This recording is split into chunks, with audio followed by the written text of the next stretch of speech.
Hello, and welcome back to another session of Fusion Writing, where building character meets creating structure. And we are in our second month in our program, and this is our concluding week of the second round.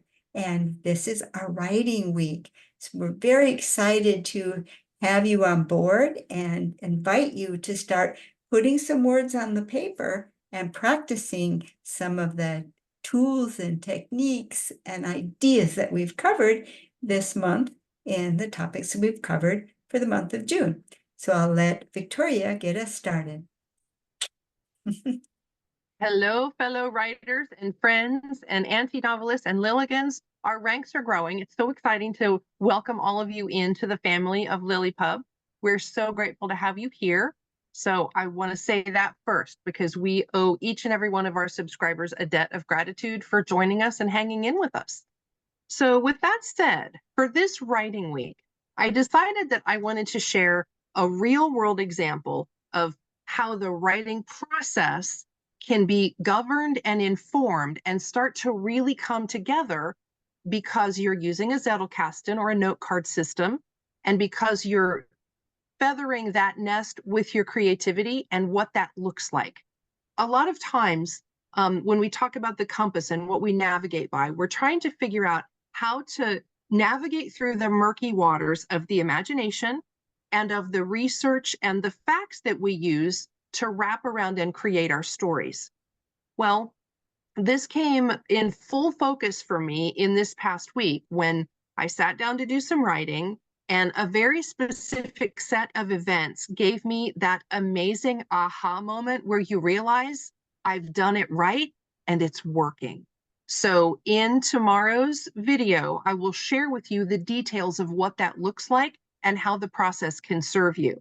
But for a sneak peek, I want to mention two things, two critical tools for writers that we can immediately share and help you start using. The first one is your index. The index to your system is a critical piece of making connections, chronicling your research and your ideas, and making sure that things are at hand when you need them. Because if you're anything like me, when I get an idea, I want to take off with it and get it on the page so I can get that work done.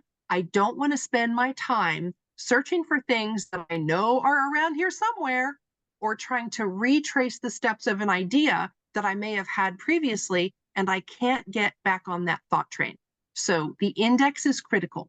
The second piece is how you begin your system using your cards. When we talked about character development, I talked to you about using your character development worksheet that I gave you in the downloads and putting together those character cards so that when you need to know what did my side character drive in 1987, you can go look at it, see a picture of the car, remind yourself the great memories that that character had in the vehicle, and pull that right back into your story without stress or endless hours of searching for bits and bobs. So that's the compass for where we're headed. We're going to look at the index and we're going to look at some character cards and talk about how those critical pieces, if you put them in place correctly, can save and, more importantly, spur on your writing process. So with that, I will turn it over to Kathleen. Wow, thank you so much, Victoria. What an exciting layout for our week of writing. I'm just excited to hear also what you're going to show us tomorrow in the map. Well, I also have some exciting things to talk about, which we explored this month in terms of the character traits. As you know, we rounded out our group of 4 character traits by talking about the last 2 groups. We talked about the insight group, where our character gets a feel for what's going on in the world, takes things in, their wisdom, their intelligence, their whole awareness of their surroundings is caught up in that one. And then the other group, the all-important empathy group, which is all about our characters' relationships with others, the other characters in the story, and the other people that the character encounters in life. Because in these interactions with people, it becomes very easy to show, not tell, show your reader what your character is made of, what their personality is like, what their value system is like, and how they feel about and really treat other people. So it's really going to be interesting to give you a chance to play with some of those.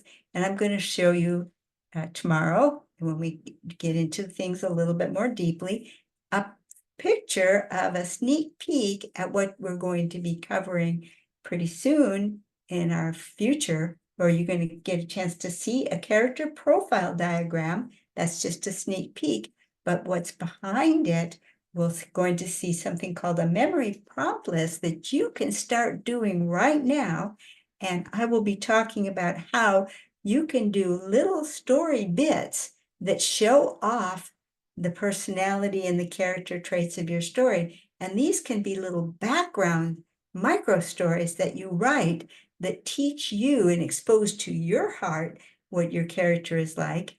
They might show up in your story, they might not, but that plus the little memory prompt list that I'm going to show you how to make will help you have a consistent character from start to finish. And when your characters are consistent, they're more believable.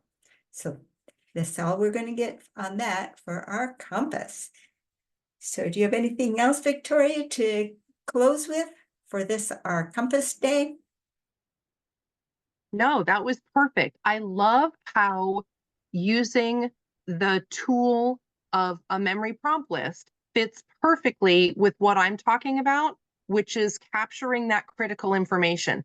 All of these tools are about helping you, the writer, access and use those critical pieces that you need to write believable, lovable characters that will keep your readers in love with your stories from start to finish. So we will see you tomorrow and we'll dig into the map. Thank you. Bye-bye for now.